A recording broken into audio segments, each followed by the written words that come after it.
गुरुर्ब्रह्मा गुरुर्विष्णु गुरुर्देवो महेश्वर गुरु साक्षात परब्रह्म तस्मै श्री गुरुवे नमः।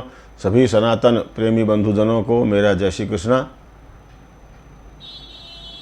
आगामी आने वाली भाद्रपद कृष्ण तीज, कजली तीज, उसको लेकर के जो अभी विशेष असमंजस की जो स्थिति बन रही है, क्योंकि हमारे मत से इस व्रत को 22 अगस्त यानी उदय व्यापिनी तिथि जो चतुर्थी से युक्त है करना युक्ति संगत मान रहे हैं।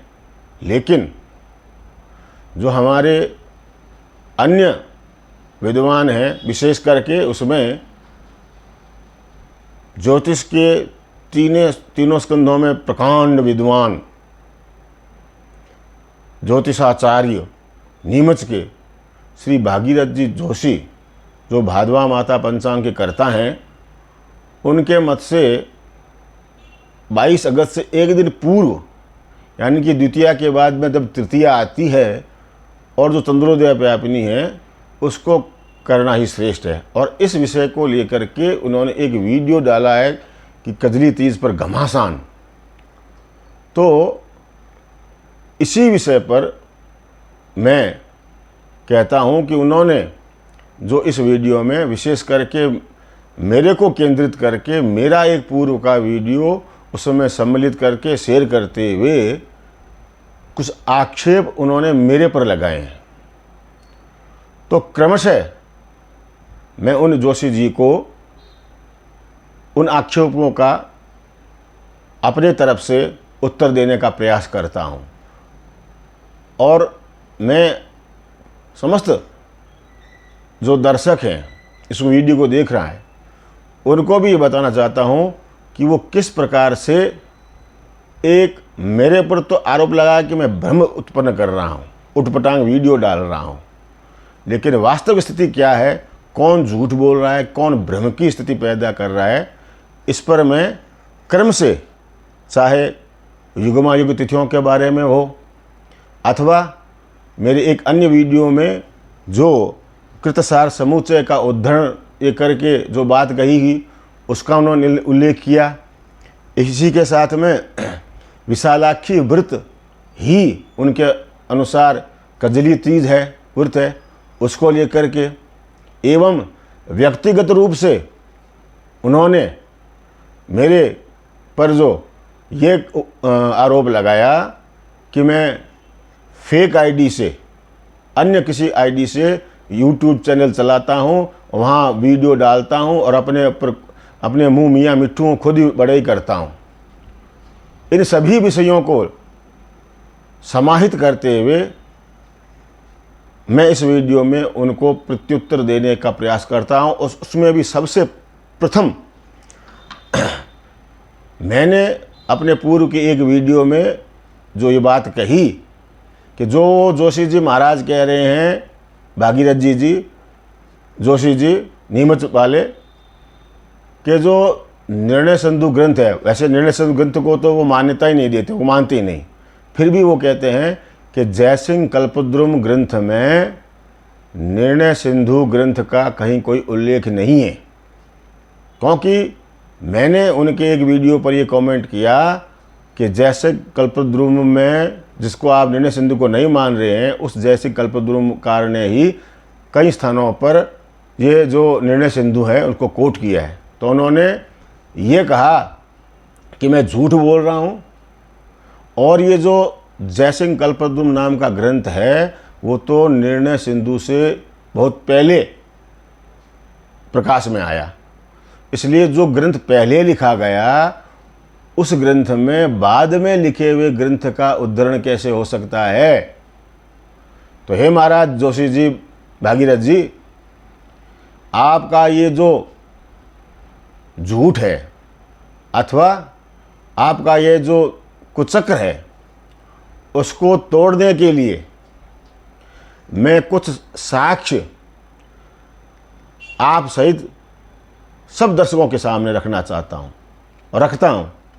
क्योंकि जहाँ तक जयसिंह कल्पद्रुम की रचना की बात है अथवा निर्णय सिंधु की रचना की बात है तो क्योंकि आप ज्योतिष के ज्ञाता हैं, विभिन्न प्रकार की विधाओं में आप पारंगत हैं, और जिस प्रकार से इस विषय को आपने बड़े ठोस ढंग से उठाया, तो मेरे को तो यही लगता है कि आप इतिहास के भी बहुत बड़े वेता हैं, ज्ञाता हैं, इसीलिए आपने ये कहा। लेकिन महाराज जोशी जी, इतिहास में ये जो कमलाकर भट्ट के द्वारा संग्रहित निर्णय सिंधु ग्रंथ है, उसका काल, और सवाई जयसिंह जयपुर के, जो आपने कहा जयपुर से छपा हुआ है, तो सवाई जयसिंह प्रथम और सवाई जयसिंह द्वितीय दो प्रकार के हुए हैं। तो उनमें उनका काल कौन सा रहा है, और उनमें से कौन से सवाई जयसिंह सिंह ने जयपुर की स्थापना की, और फिर उस स्थापना जयपुर से ये प्रकाशित हुआ, ये इतिहास का विषय है। मुझे पूरा विश्वास है कि इसका तो आपको गहन ज्ञान है ही, लेकिन फिर भी अन्य लोगों के शंका के निवारण के लिए और आपकी शंका की निवारण के लिए भी मैं आपके सामने कुछ उस निर्णय सिंधु ग्रंथ को, जो जयसिंह कल्पद्रुम ग्रंथकार ने अपने अलग अलग स्थानों पर समावित किया है उनके वचनों को, तो वो आपके सामने मैं प्रस्तुत कर रहा हूँ। जैसे कि मैं इन सभी उद्धरणों को आपके सामने पेश करूं, तो उससे पूर्व अपने वीडियो में इन महाशय जी ने जो मेरे पर आक्षेप लगाए हैं, कृपा करके पहले आप उनको सुन लीजिए। देखिए, आपने कहा है कि धर्म सिंधु और निर्णय सिंधु, धर्म सिंधु में तो है नहीं, निर्णय सिंधु में इस बात को लिखा गया है। तो मैंने कहा कि जयसिंह कल्पद्रुम के वचन लेकर तो निर्णय सिंधुकार ने लिखे हैं। तब ये श्रीमान क्या कहते हैं कि उसके नीचे ही जयसिंह कल्पद्रुमकार ने निर्णय सिंधु का नाम लिखा है। नहीं लिखा है भाई। जब कोई पुस्तक पुरानी है, उसका हवाला निर्णय सिंधु में दिया गया, तो इस निर्णय सिंधु जो बाद में लिखी गई, उसको हवाला उस पुरानी पुस्तक में कैसे आ जाएगा? ये अब जो बेचारे जानते नहीं हैं उनको गुमराह कर रहे हैं। अब इनने क्या कहा है कि इस जयसिंह कल्पद्रुम में भी निर्णय सिंधु का नाम लिखा है। भाई, आप पहले लोगों को गुमराह करना बंद करो। और ये देखिए, मैं आगे का वाक्य पढ़ के बता देता हूँ। भाद्र शुक्ल तृतीयायाम कांचनी गौरीम कृत्वा संपूज्य गूढ़ापूप नैवेद्यम दद्यात। ये तो उसको पूजन करना चाहिए भाद्र शुक्ल तृतीया का। उसके बाद लिखा है तदुक्तम निर्णयामृते भविष्योत्तरे। निर्णयामृत का है वाक्य, निर्णय सिंधु का नहीं है। निर्णयामृते, निर्णयामृत भी एक धर्म की पुस्तक है और भविष्योत्तर भी एक पुस्तक है। भविष्योत्तर पुराण है वो, भविष्योत्तर पुराण, और निर्णयामृत अर्थात निर्णयामृत भी एक पुस्तक है। इन दोनों के अनुसार ऐसा है, गूढ़ापूपाच दातव्या मासी भाद्रपते तथा तृतीया शुक्ल पक्ष से सर्व पापहरा स्मृता इति मनवादी है। तो ये जो है निर्णयामृत में कहा गया है। निर्णयामृत जयसिंह कल्पद्रुम से पहले लिखी गई थी और धर्म सिंधु बाद में लिखी गई। तो धर्म सिंधु की बात जयसिंह कल्पद्रुम में नहीं आ सकती। सबसे इस निर्णय सिंधु से प्राचीन जयसिंह कल्पद्रुम है। इस तो आप लोगों ने देखा, ये कह रहे हैं कि जो जयसिंह कल्पद्रुम ग्रंथ है वो पूर्व में लिखा हुआ है और निर्णय सिंधु बाद का है, इसलिए निर्णय सिंधु के जो वचन है वो जयसिंह कल्पद्रुम में नहीं आ सकते। तो ऐसे महान विद्वानों को आरोप मेरे पर लगाते हैं कि मैं लोगों को गुमराह करता हूँ, लेकिन इनकी जो पोल पट्टी है, ये इनकी जो धूर्तता है, वो मैं आपके सामने प्रस्तुत करता हूँ क्रम से। कुछ उदाहरण के रूप में जयसिंह कल्पद्रुम के कुछ पृष्ठ आपको स्क्रीन पर एक तरफ दिखाई देंगे। उनमें आप देख सकते हैं कि इस जयसिंह कल्पद्रुम ग्रंथ में निर्णय सिंधु को कोट किया गया है। जैसे उदाहरण के रूप में जहाँ संक्रांति के विषय में वर्णन है, संक्रांति के बारे में चर्चा है, वहाँ इस ग्रंथ का 37 नंबर पेज आप देखिए, आपके सामने आ रहा होगा। इस ग्रंथ में इस 37 नंबर पेज पर आपको जो संक्रांति के बारे में वर्णन है, वहाँ पर निर्णय सिंधु शब्द या निर्णय सिंधु के वचनों को उद्धृत किया गया है, आपको दिख रहा होगा। अब इसके बाद में एक और उदाहरण लेता हूँ। इसके बाद में सामान्य तिथि निर्णय, इस जयसिंह कल्पद्रुम ग्रंथ में सामान्य तिथि निर्णय विषयक जो प्रसंग है वो भी आपके सामने एक पेज आएगा। उसका 44 यानी कि 44 नंबर पेज आपके सामने आ रहा है, आप देखिए उस पेज को। उसमें भी इसी जयसिंह कल्पकार ने, इसके जो रचनाकार है, उन्होंने निर्णय सिंधु ग्रंथ को उद्धृत किया है अपने वचनों में। मैं लोगों को गुमराह कर रहा हूँ, ये सत्यवादी हरिश्चंद्र है आज के युग के, ये कितना सच बोल रहे हैं आप ये देखिए। उसके बाद में एक और उदाहरण मैं आपको देता हूँ।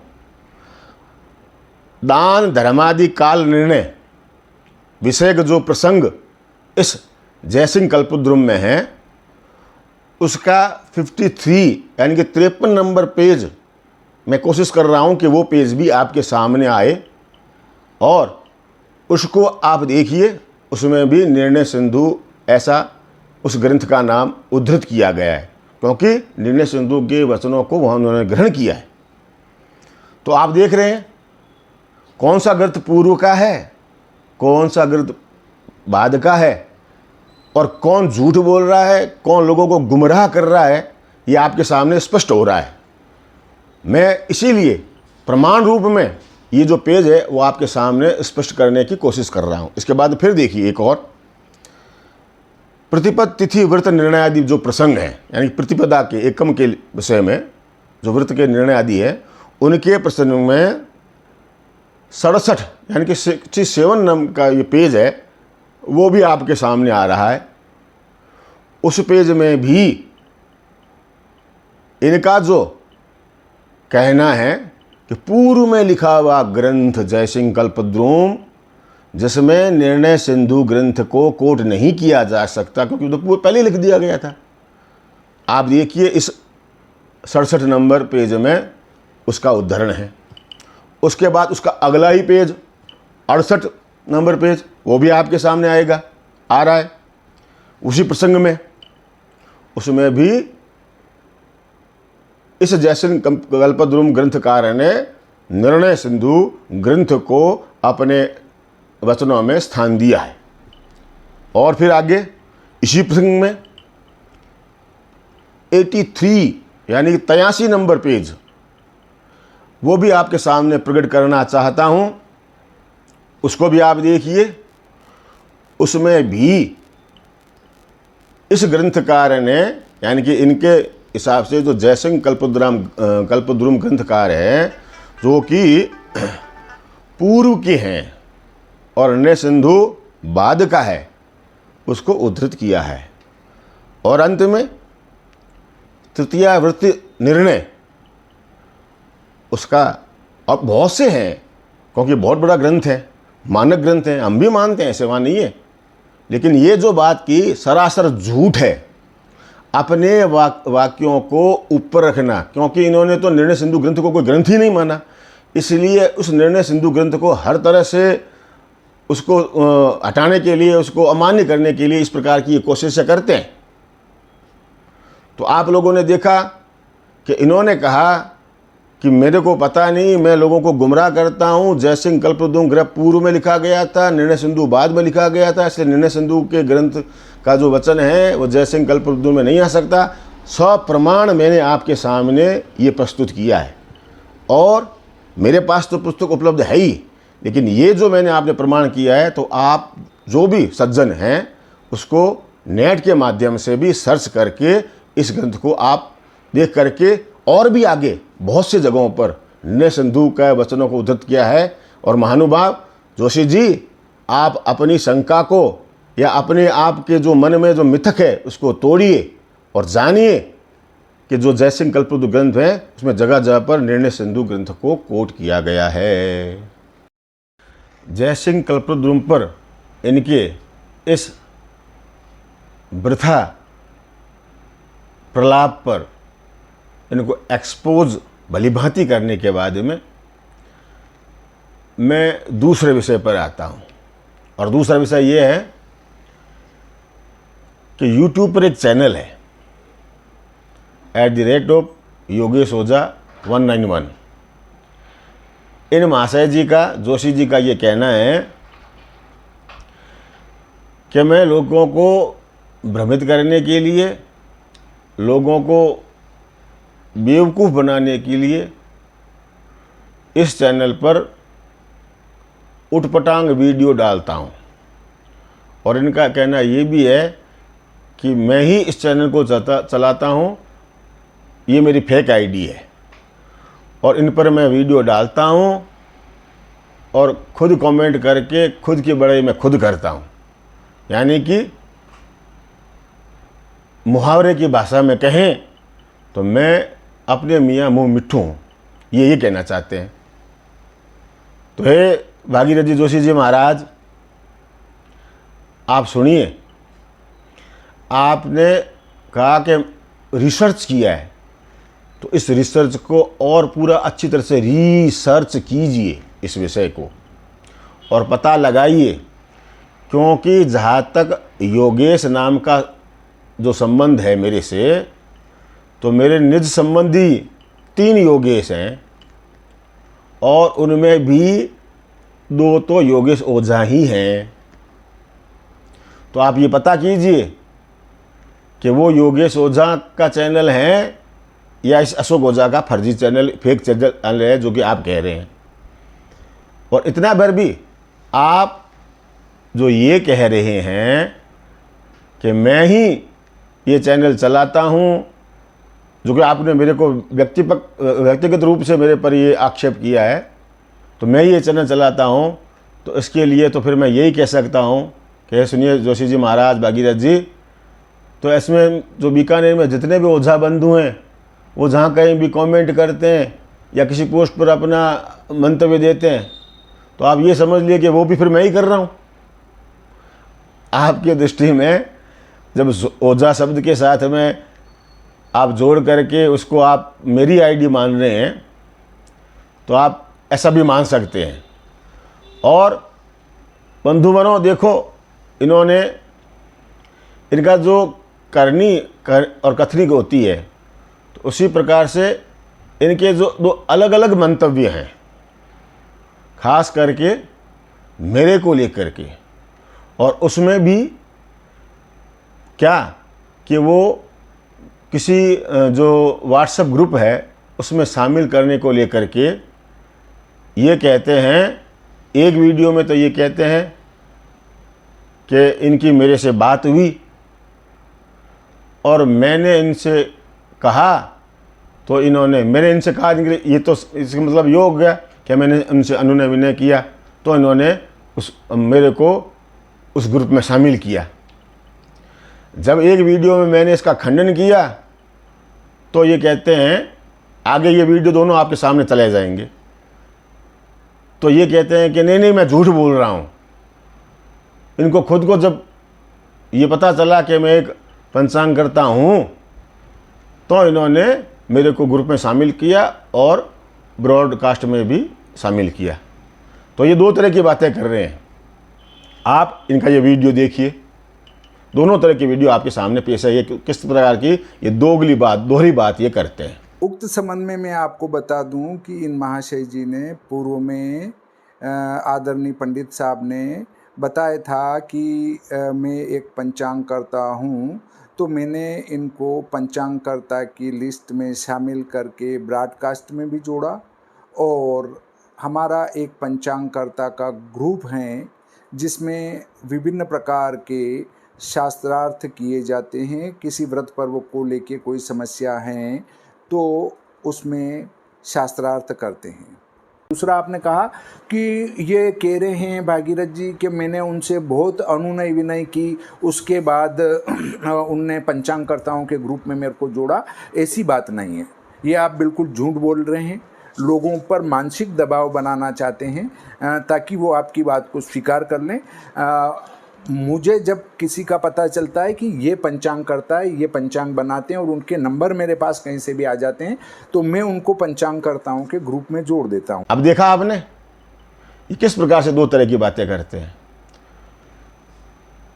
तो मैं इन महाशय जी से, पंडित जी से, देवज्ञ महोदय से ये प्रार्थना करता हूँ कि हे महाराज, जैसे आपने मेरे कमेंट को लेकर के और उग्रता से या मेरे शब्दों से चिढ़ करके, मैं ऐसे कह सकता हूँ कि जिस प्रकार से आपने उस ग्रुप से मेरे को रिमूव किया और फिर ब्रॉडकास्ट से भी बाहर कर दिया, तो मैं आपसे ये प्रार्थना करता हूँ कि आप मेरे को व्हाट्सएप पर भी ब्लॉक कर दीजिए।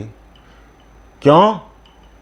कि मैंने पहला कहा, आप जैसे कह सकूँगा, आपने 500 से अधिक मेरे को वीडियो भेजे, लिंक भेजे उनके यूट्यूब के।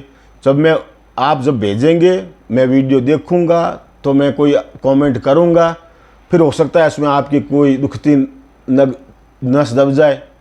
तो ऐसा कृपा करके आप मेरे पर ऐसी कृपा करिए कि उस व्हाट्सएप ग्रुप से भी मेरे को ब्लॉक कर दीजिए, व्हाट्सएप पर भी आप ब्लॉक कर दीजिए, जिससे फिर आप अपनी अपनी डफली बजाते रहना, ना मैं कमेंट करूँगा ना कोई बात बढ़ेगी। तो इस प्रकार से इनके इन व्यक्तिगत आरोपों का प्रत्युत्तर देने के बाद में अब मैं इनके द्वारा जो मेरे पूर्व के वीडियो में कृत्यसार समुच्चय नामक ग्रंथ को उद्धरण देते हुए जो विषय उठाया गया कजली तीज के विषय में, तो पहले इन्होंने क्या कहा है ये आप सुनिए। अच्छा, दूसरा इनने कहा है कि जो हमारा कृत्यसार समुच्चय है उसमें लिखा है कि हरितालिका वो ये हमारी कजली तृतीया जो है वो परियुता लेना। तो देखिए, इनने श्रावण मास कृत्यम में लिखा है, वो लिया है ठक्कुर घृत वचनात्, ठक्कुर घृत के वचन से इनने ग्रहण किया। इदंच परियुतायामेव कार्यमिति दिवोदासः, मतलब ये भी दिवोदासी का मत ही है। आद्या मधुश्रावणिका कजली हरितालिका चतुर्थी मिश्रिता स्त्रीभिर्दिवानक्ते विधीयते। यहाँ इनने लिखा है कि मधुश्रावणिका, कजली और हरितालिका ये जो है चतुर्थी मिश्रिता लेना है। अच्छी बात लिखी है। अब देखिए, हम अगर भाद्र मास कृत्य पर जाते हैं तो भाद्रपद मास में इनके द्वारा जो कृत्यसार समुच्चयकार हैं, इनने तृतीया का कहीं वर्णन नहीं किया है। भाद्रपद मास कृत्यम में कृष्ण पक्ष को अगर हम देखें तो यहाँ पर आप देखेंगे कि उनने कजली नाम की कोई व्रत बताया ही नहीं है। अब उनने श्रावण में बताया, पर कजली वो कौन सी कजली? 12 महीने में अगर कृष्ण और शुक्ल की माने तो 24 तृतीया आती है और अधिक मास में 26 तृतीया आती है। तो वो कजली संज्ञा किसकी है ये उनने स्पष्ट नहीं किया। अगर उनको कजली का ज्ञान था तो फिर भाद्रपद मास कृत्यम में उनके द्वारा ये क्यों नहीं लिखा गया? एक बार आदरणीय जी इसका भी अवलोकन कीजिए। तो देखा आपने, ये क्या कह रहे हैं? ये कह रहे हैं कि जो कृत्यसार समुच्चय ग्रंथ है उसमें जहाँ श्रावण शुक्ल तीज यानी जो मधुश्रवणी का तीज है उसका वर्णन आता है, तो उसके साथ में कजली तीज और हरितालिका तीज, इन दोनों का भी वर्णन आता है। तो पहले तो कहता है कि हाँ, ये कहते हैं महाशय जी, हाँ ये बात ठीक है, लेकिन फिर ये एक प्रश्न खड़ा करते हैं। वो प्रश्न भी कृत्य सार समुच्चय ग्रंथ पर ही खड़ा कर देते हैं। ये विशेष विद्वान हैं और इनकी विद्वता अद्वितीय है।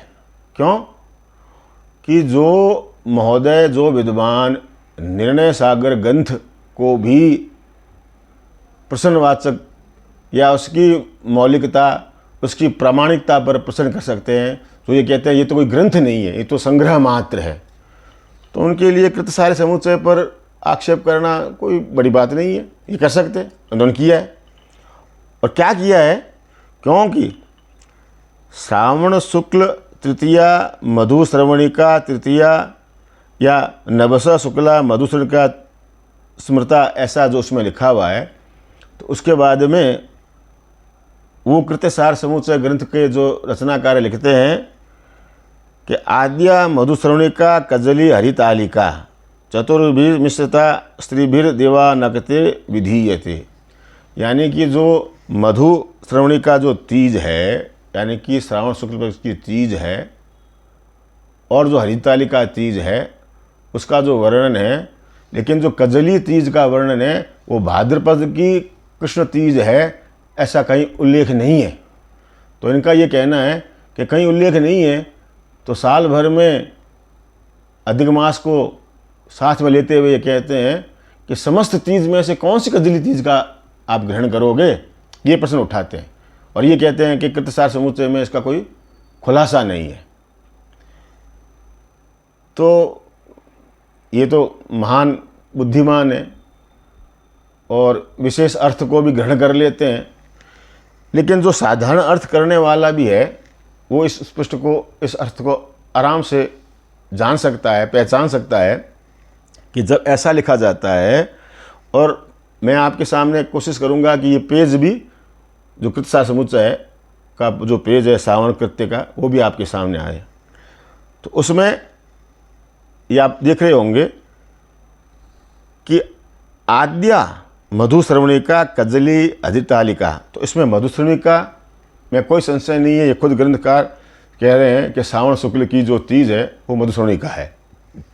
उसके बाद में हरितालिका, इनका खुद का वचन है कि हरितालिका का वर्णन भी इस ग्रंथकार ने किया है, लेकिन कजली तीज का। तो देखिए महाशय जी, आद्या यानी कि पहली कौन सी है? मधुश्रवणिका, यानी कि श्रावण की तीज। और फिर तीन जो वर्णन है उसमें हरितालिका यानी कि भाद्रपद की शुक्ल की तीज, कि उसके बीच की जो तिथि है वो कजली है, कजली तीज। और उसके साथ में आपने समस्त वर्ष की शुक्ल पक्ष की और कृष्ण पक्ष की लेते हुए 26 की, अधिक मास को भी ग्रहण करते हुए 26 की कौन सी लेंगे, ऐसा प्रश्न कर दिया।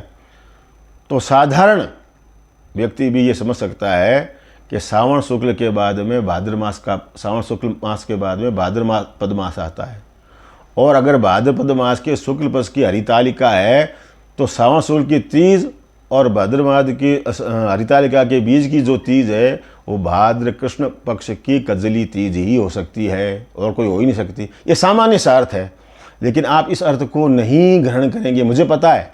और उसको घुमा करके आपने 26 तृतीयों के साथ जोड़ दिया। क्यों? ऐसा ग्रहण करने से जो आपका मंतव्य है, जो आप ये केन प्रकारेण ये सिद्ध करने में लगे हुए हैं कि जो द्वितीया के बाद में तृतीया आती है भाद्रपद के कृष्ण पक्ष की, वो ग्रहण करना और उसको चंद्रोदय व्यापिनी और रात्रि व्यापिनी रूप में ग्रहण करना, उसका बाधकत्व हो जाता है।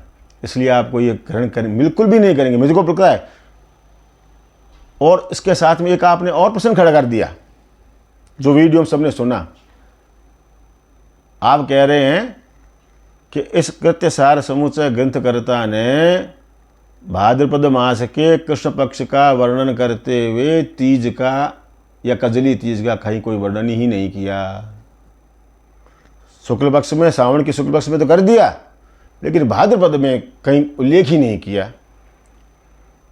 तो हे महान विद्वान जोशी जी महाराज,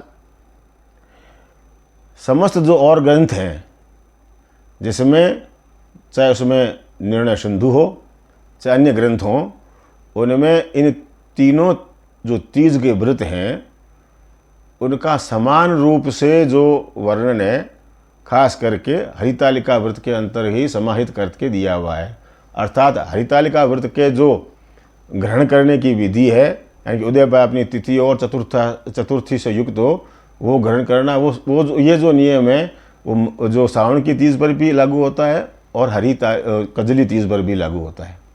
लेकिन क्योंकि मैंने पहले कहा कि आपका मंतव्य कुछ और है, इसलिए आपने बड़ी ही चतुराई से ये बात रख दी और ये बताने की कोशिश की कि जो मैं ग्रंथ को कोट कर रहा हूँ उस ग्रंथकर्ता को ने ही इस तिथि को नहीं बताया है।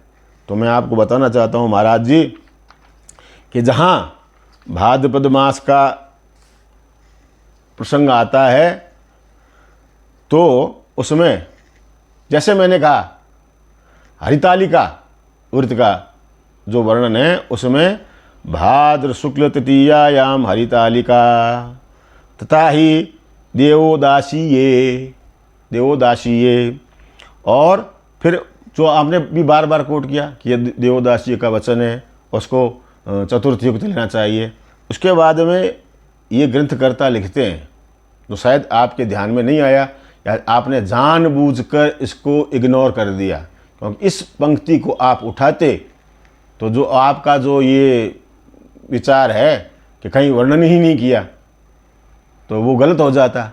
तो जानबूझ की जगह मैं ये कहूँगा कि आप जानबूझकर, क्यों कि इसमें क्या लिखा हुआ है, भाद्रस्य कजली कृष्णा शुक्ला च हरितालिका, यानी कि भाद्रपद के कृष्ण पक्ष की जो तो कजली है और शुक्ला है जो हरितालिका है। इसमें कहीं कोई भेद है क्या? कोई ऐसा व्यक्ति है जो इसका इस प्रकार से अर्थ नहीं करेगा। और साच परायुता ग्राह्य, उसमें भी स्पष्ट होगा कि इसको परायुता यानी कि उदय व्यापिनी और बाद में चतुर्थी से युक्त हो तो ग्रहण करें, लेकिन आप ये अर्थ ग्रहण नहीं करेंगे। और क्योंकि किसी भी सामान्य जो अर्थ को जानने वाला है उसके सामने भी आप ये पंक्ति रखेंगे इस ग्रंथ की तो वो यही कहेगा भाद्रस्य कजली कृष्णा, यानी कि भाद्रपद की जो कृष्णा है वो कजली है और शुक्ला च हरितालिका, और शुक्ल पक्ष की है जो हरितालिका है। लेकिन बेचारे कहूँगा मैं तो उनको, कृत्यसार समुच्चय के जो लेखक हैं उनको नहीं पता था ये कि आगामी वर्षों में जब मेरे ग्रंथ पर ऐसी चर्चा होगी तो मेरे पर ये आक्षेप आएगा कि कृत्यसार समुच्चय जो ग्रंथ लेखक है उनको हरितालिका व्रत का अच्छे से ज्ञान नहीं था और इसलिए उन्होंने भाद्रपद के कृष्ण पक्ष में उसका वर्णन ही नहीं किया। मेरे हिसाब से, मेरे मानने में, जहाँ तक मैं मानता हूँ तो ये भाद्रस्य कजली कृष्णा रूप में स्पष्ट रूप से ये वर्णन है कि जो भाद्रपद के मास की दोनों पक्षों की तिथियाँ है उसमें कृष्ण पक्ष की तो कजली है और शुक्ल पक्ष की हरितालिका है।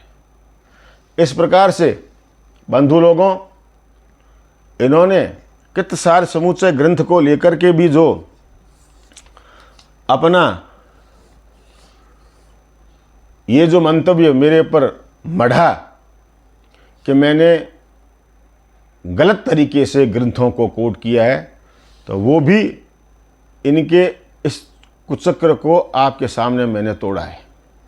अपनी बात को रखने के लिए किस प्रकार से या किस हद तक जा सकते हैं ये सब आपके सामने मैंने प्रस्तुत किया। अब रही बात आगे अगले विषय की। तो अगले विषय क्या है? अगले विषय था युग्मायुग तिथि आदि, अथवा जो काल कर्म व्यापिनी तिथि का प्रसंग है और भी अन्य स्थानों पर आपने कहा कि युग्मा, संयुता, शुद्धा, विद्धा आदि का। तो खास करके युग्म के संबंध में आपने क्या कहा, मैं दर्शकों को पहले ये वीडियो दिखाता हूँ, आप देखिए। एक तो चंद्रोदय व्यापिनी तिथि का क्या प्रमाण है, द्वितीया युता नहीं ली जाती है। तो द्वितीया युता के संबंध में मैं आपको बता दूं, वो शास्त्र कहता है कालमाधव, उदये पूर्वयातिथ्या विद्यते त्रिमुहूर्तके सायं तुत्रया तद्वन्यूनया न तु विद्यते वेद्यापि त्रिमुहूर्तेव न न्यूना वेदमर्हति। पुरुषार्थ चिंतामणिकार का कहना है मुहूर्त त्रयान्यूनाया वेदकत्वं वेद्यत्वं न वेद्यत्वं च नास्ति। अब चूंकि उनका कहना है कि हमारे तो बच्चे भी श्लोक बोल लेते हैं, आपको तो श्लोक आता ही नहीं, कोई बात नहीं, मुझे नहीं आता है, परंतु अब चूंकि आप संस्कृत के ज्ञाता हैं तो ये बात तो आपको पता होगी ही। इसमें अगला आता है कि युग्मा युग्म विचार। युग्मा युग्म विचार में वो तृतीया युग्मा किसके साथ है? युग्मानि युग्भूतानि षण्मन्यो वसुरंद्रियो रुद्रेण द्वादशी युक्ता चतुर्दश्या च पूर्णिमा प्रतिपद्यप्यमावस्या तिथ्योर्युग्मं महाफलम् एतद्व्यस्तं महाघोरं हन्ति पुण्यं पुरा कृतम्। इसके बाद ये कह रहे हैं कि जो हमारी गौरी तृतीया है, गौरी तृतीया जो है वो चतुर्थी युता लेना, वो भी बात बिल्कुल सटीक है, परंतु ये गौरी तृतीया नहीं है। देखिए, चैत्र भाद्रपद माघ शुक्ल तृतीया सुगौरी व्रतम विहितम तत्र मुहूर्त मात्रा अप्युत्तरेव। यदि चैत्र भाद्र और माघ शुक्ल की तृतीया हो तो उसको जो है आप कौन सी लेना, मुहूर्त मात्र भी दूसरी लेना, मतलब चतुर्थी युता लेना, ठीक है। अब फिर कालमाधवकार कहते हैं मुहूर्त मात्र सत्वे अपि दिने गौरी व्रतम परे शुद्धाधिकायामप्येवं गण योग प्रशंसनात्। वो मुहूर्त मात्र भी अगर हो तो गणनाथ युक्त लेना, मतलब चतुर्थी युक्त लेना। कौन सी लेना? गौरी व्रत वाली। अब ये बात पूरी होती है। अब तो आपने देखा कि युग्म वाक्यों का उद्धरण देते हुए इन्होंने कहा कि युग्मादि युग्म भूतानाम षण्मन्योर वसुरंद्रयो, इस आधार पर जो युग्म वाक्य प्राप्त होते हैं तो उस युग्म वाक्य से द्वितीया और तृतीया का संयुक्त रूप से ग्रहण करना, यानी कि द्वितीया से युक्त तृतीया हो उसको ग्रहण करना। उस प्रकार से ये कालमाधव हो अर्थात पुरुषार्थ चिंतामणि हो या फिर जयसिंह कल्पद्रुम हो, उनको ये कोट करते हैं। तो मैं ये निवेदन करता हूँ इनसे, महाराज जोशी जी, जो आप तीनों ग्रंथ लिखे हुए हैं उनमें इन युग्म वाक्यों का वर्णन तो है, लेकिन आगे क्या लिखा हुआ है वो आपने जानबूझकर, मैं ये समझता हूँ कि इस विषय को नहीं उठाया, खास करके इस तृतीया के व्रत के प्रसंग में। क्यों कि जो पुरुषार्थ चिंतामणि है जिसका भी आपने हवाला दिया, तो उसको मैं जैसे स्क्रीन पर भी दिखाने की सब लोगों के लिए व्यवस्था करता हूँ कि वो स्क्रीन पर भी आपको दिखाई देवे। तो उसमें ये लिखा हुआ युग्म वाक्यों के बाद में कि युग्माग्निति युग्म वाक्यापि रंभा तृतीया विषयमेव, यानी कि ये तो रंभा तृतीया जो ज्येष्ठ शुक्ल की तृतीया है उसके लिए विशेष है। अन्य के लिए फिर उनके अन्य के लिए तो क्या व्यवस्था? तो ब्रह्म वैवर्त पुराण का कोट करते हुए वो कहते हैं तृतीया तु न कर्तव्या द्वितीयोपहिता विभो द्वितीया युताम ताम तु यह करोति नराधम।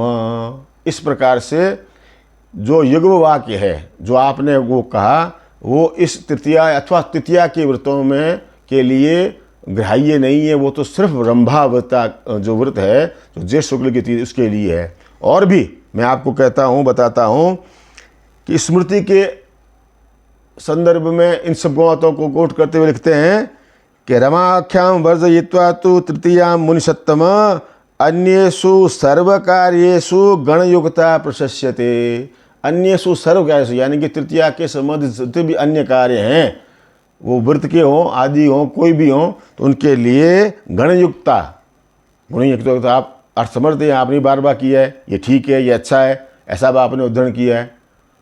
तो जो यो आप वो कह रहे हैं कि युग्म वाक्य से भी ये सिद्ध होता है तो ये सिद्ध नहीं होता है। आपने अपने हिसाब से अपने मतलब के लिए इस शब्द को कोट किया, क्योंकि मैंने अभी बताया, जैसा आप स्क्रीन पे भी आपने देखा कि जो ये युग्म वाक्य है वो रंभा तृतीया विषमेव, रंभा तृतीया के विषय के लिए ही है। और बात फिर रही शुद्धा विद्धा आदि की, तो उसी पुरुषार्थ चिंतामणि में ये लिखते हैं, जो मैंने पहले एक श्लोक कृतसार के आधार पर जो किया था, जो आपको पसंद नहीं आया उस पर आपने तो उसको कृतसार का तो मैंने निराकरण कर ही दिया।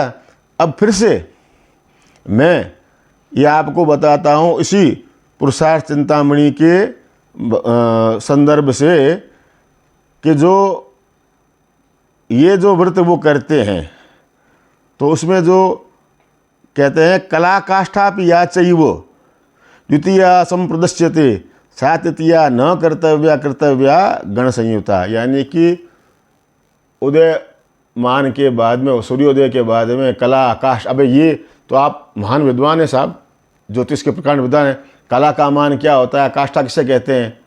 तो इतने समय के लिए भी अगर द्वितीया है, उसके बाद में तृतीया आती है, चाहे वो तृतीया अब आप देख लो वो चंद्रोदय व्यापिनी है, रात्रि व्यापिनी है, तो उसको भी छोड़कर से गणयुक्ता अगले दिन चतुर्थी से युक्त ग्रहण करना, ये लिखा हुआ है।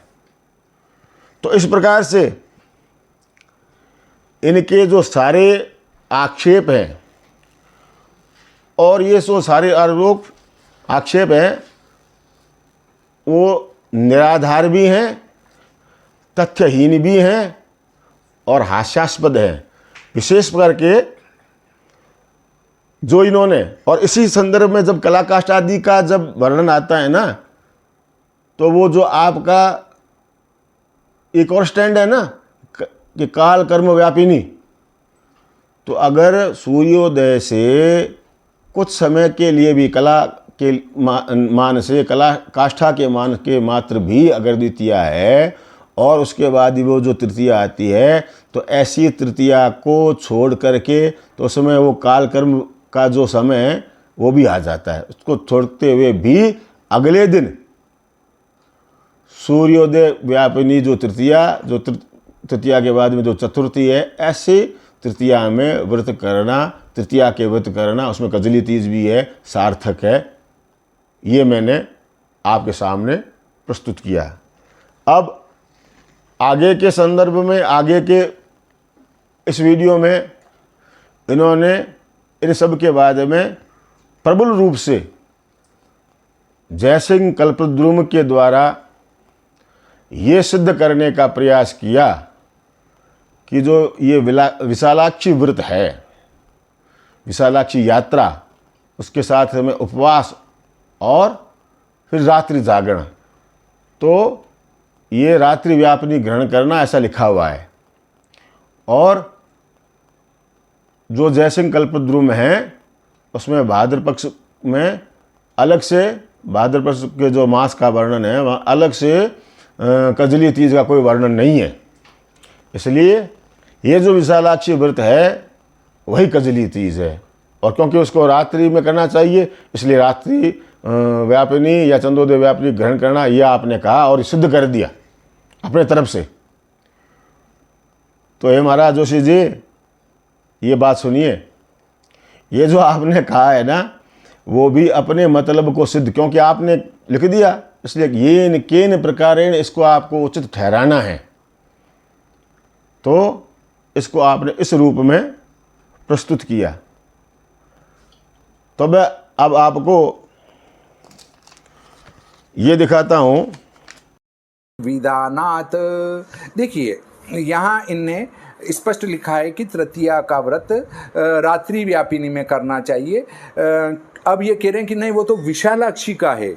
तो भाई आपने एक वीडियो में ये बताया है कि जो द्वितीया के दिन तृतीया का व्रत करता है वो तो घोर नरक में चला जाता है। तो क्या इन जयसिंह कल्पद्रुमकार को इस बात का पता नहीं था कि अगर द्वितीया के दिन तृतीया का व्रत करेंगे तो सभी घोर नरक में चले जाएंगे? भाई ये भी तृतीया का व्रत लिखा है और वो भी तृतीया है, अर्थात तृतीया का व्रत चाहे विशालाक्षी का व्रत कह दो चाहे कजली व्रत कह दो, भाई तृतीया व्रत कर रहे हैं ना, कजली तृतीया, और यहाँ भी विशालाक्षी माता की पूजा कर रहे हैं, वो व्रत वो का वही है, कजली तृतीया का, या हम कह सकते हैं कि सातुड़ तीज का या सातुड़ी तीज का या कजरी तृतीया का। कि आपने ये कह दिया कि ये जो विशालाक्षी व्रत है वही कजली तीज व्रत है, ये तृतीया तो है ना, चाहे कजली तीज करो चाहे उसको विशालाक्षी करो, ये तृतीया तो है ना, तो उसमें जो व्रत कर लिया वो है।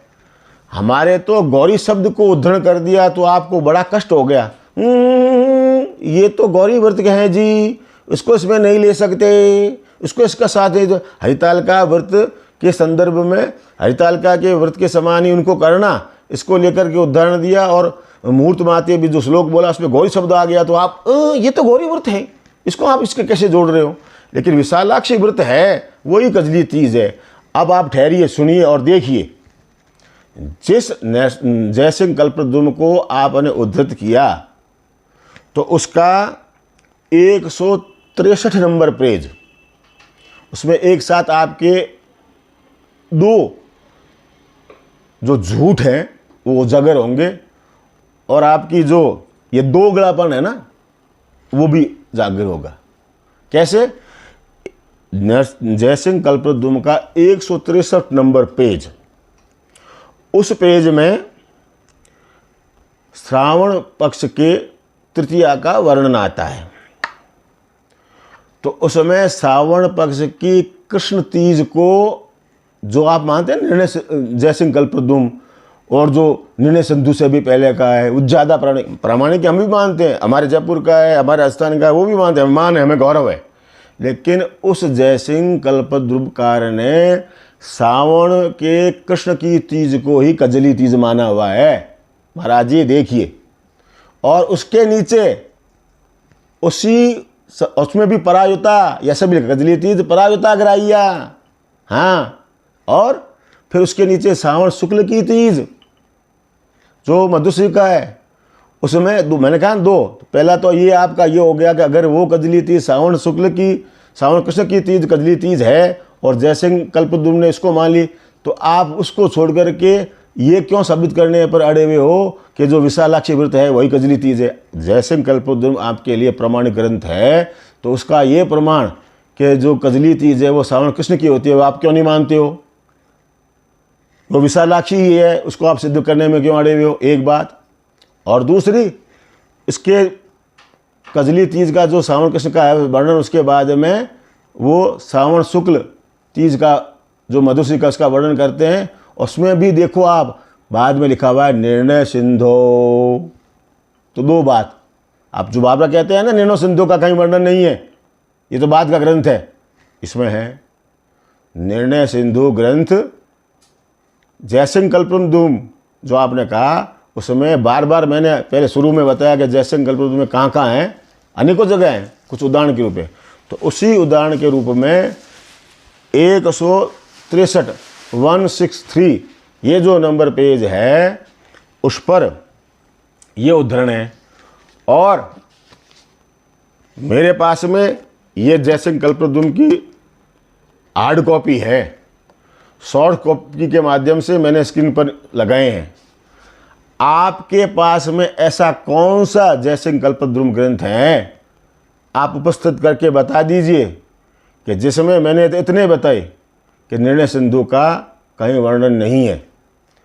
तो ये इस प्रकार का है महाराज जोशी जी, अपनी बात को सिद्ध करने के इस प्रकार का दोगला व्यवहार मत कीजिए। आपको जैसे आपने कहा ना अपनी बिकाने वाले को मनाओ, तो आपको अगर आपके क्षेत्र में ये करना है तो कीजिए। लेकिन मैं अब आपको कहता हूँ ये भ्रम और ये झूठ मत फैलाइए। अगर ये इतना ही बुरा था, अगर ये उदय व्यापिनी तिथि ग्रहण करने में इतना ही दोष था, तो कोई एक वाक्य, हाँ मैं आपको कहता हूँ कोई एक ऐसा वाक्य, क्योंकि चतुर्थी से युक्त करना उसमें बहुत से वाक्य है समर्थन में। क्या समर्थन है कि चतुर्थी सहिता या तु सा तृतीया फलप्रदा अवैध्यवकरी स्त्रीणाम पुत्र पौत्र विवर्धिनी। और इसी प्रकार से एकादश अष्टमी पौर्णमासी चतुर्दशी अमावास्या तृतीया च ता उपवास्या परान्विता।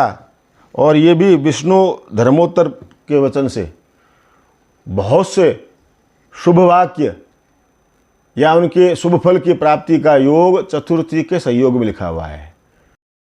रंभाव्रत के अतिरिक्त, रंभाव्रत यानी ज्येष्ठ शुक्ल की तृतीया का जो व्रत है, उसके अतिरिक्त द्वितीया से के संयोग से तृतीया का व्रत करना, इसके लिए कोई एक भी शुभ वाक्य आपके पास उपस्थित हो तो आप बताने की कृपा करें।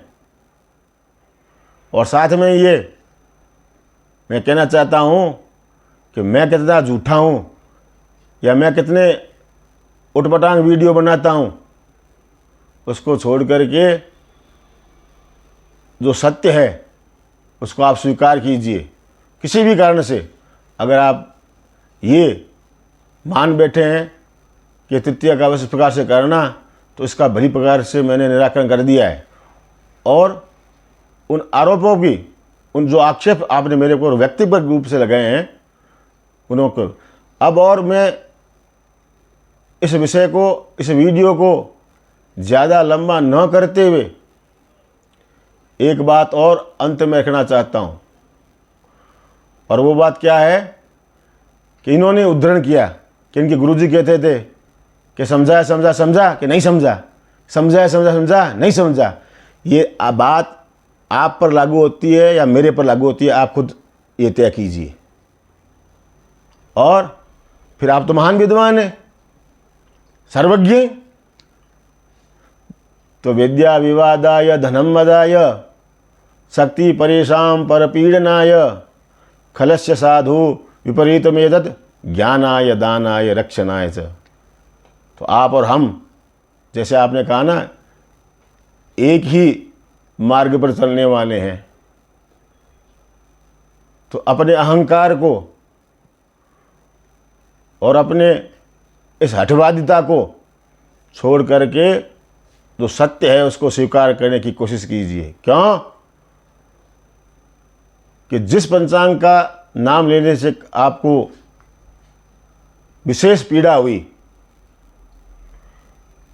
और मैंने बार बार ये उठाया कि उन पंचांगकर्ताओं के पूर्व के पंचांगों में ये तृतीया चतुर्थी से युक्त यानी कि उदय पापनी लेकर के, यानी कि चतुर्थी जब क्षय थी तब भी किया, उस विषय में आप किसी भी एक भी वीडियो पर नहीं बोले।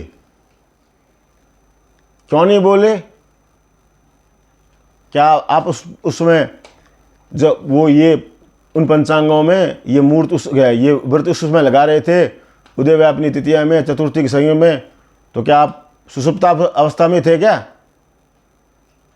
आपको पता नहीं था?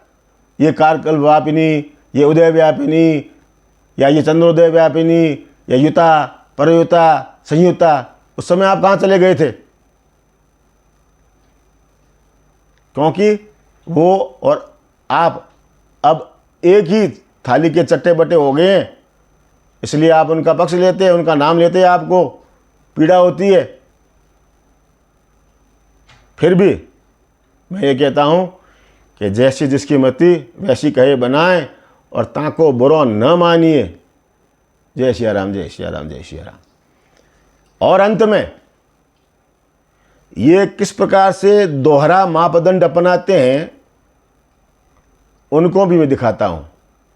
देखिए ये अपने वीडियो में किस तरह की बात कर रहे हैं। अगला बिंदु ये आता है कि मैंने कहा कि आप कहेंगे सभी कि दूसरे दिन इस व्रत को लगाएं, तो उदय व्यापिनी में भी मैं इस व्रत को अगले साल से लगाना प्रारंभ कर दूंगा, क्योंकि उसका भी प्रमाण है और इसका भी प्रमाण है। उसका प्रमाण तो निर्णय सिंधु में देख ही लिया, इसका प्रमाण जयसिंह कल्पद्रुम में देख लिया। इन दो के अलावा तीसरी जगह कोई प्रमाण नहीं है। तो देखो आपने ये क्या कह रहे हैं, ये भी प्रमाण है, वो भी प्रमाण है, और अगले वर्ष होगा तो मैं उदय व्यापिनी में भी लगाऊंगा।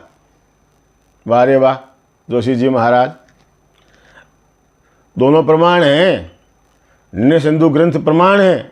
अब पहले निर्णय सिंधु ग्रंथ कोई प्रमाण नहीं था। निर्णय सिंधु ग्रंथ का कोई वो तो कोई ग्रंथ ही नहीं है। ऐसा दोहरा व्यवहार आप क्यों करते हो? और हे सूर्योदय साधक विशेषज्ञ महाराज, जो आपने हमें 21,000 रुपये का बात कही, तो आपके कहने पर नहीं, मैं अपने अनुसार, वैसे तो संवत 2045 के पंचांग में भी ये सूर्योदय की विधि 2 प्रकार से निकालनी उद्धृत की हुई है, लेकिन फिर भी जो आपने कहा हम अपने समय के अनुसार, और जो आप कह रहे हैं ना योगेश ओझा फेक है या मैं हूँ, तो उसी योगेश ओझा को के द्वारा मैं ये सूर्योदय साधन आपके सामने करके बताऊंगा। तो वो 21,000 रुपये तो आप अपने पास रखिए, लेकिन इन सभी निराकरणों के बाद में जो मैंने आपको 51,000 रुपये के लिए कहा, उसका आप क्या करोगे? जो ग्रंथों को अपनी बात रखने के लिए ग्रंथों को गलत तरह से प्रस्तुत करते हैं, अथवा जो ग्रंथों के काल कर्म का ज्ञान नहीं रखते हैं,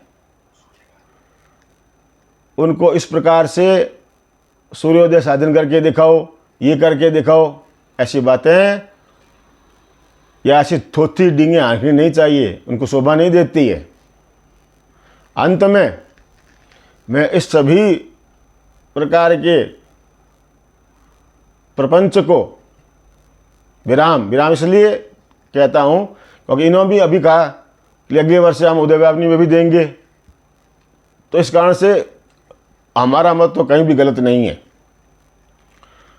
तो सभी जो देखने वाले हैं, स्त्री हैं पुरुष हैं, तो उनके लिए मेरा यही कहना है कि इस मास का जो कजरी तीज व्रत है, आप निशंक रूप से और दृढ़ता के साथ में उदयव्यापिनी तिथि भाद्रपद कृष्ण तीज 22 अगस्त गुरुवार है, उस दिन आप बड़े प्रेम से करें।